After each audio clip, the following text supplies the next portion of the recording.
బెంగళూరులో నాకు తెలిసిన అతను ఒక ఆయన ఉండేవాడండి. 130 కేజీలు ఉండేవాడు ఆయన. ఎన్నో సంవత్సరాలు వెయిట్ రిడక్షన్ కోసం ప్రయత్నించాడు. జిమ్కి వెళ్ళాడు, వర్కౌట్ అవ్వాలా, యోగా చేశాడు, వర్కౌట్ అవ్వాలా, డైటింగ్ వర్కౌట్ అవ్వాలా, రన్నింగ్ వర్కౌట్ అవ్వాలా. ఆయన అన్ని సంవత్సరాలు ప్రయత్నించి ఏమన్నాడంటే, ఒబిసిటీ అనేది నా జీన్స్లో ఉంది, నేను మారను. You're getting my point. నా బాడీ మారదు.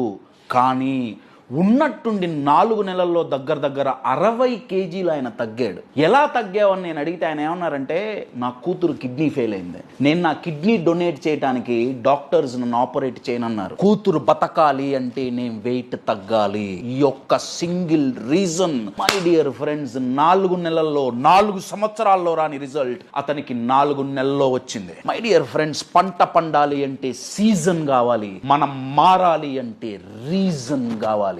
మీ పెయిన్ సఫరింగ్ని ఎండ్ చేయటానికి మీరు మీ మైండ్కి చూపించే రీజన్ ఏంటి?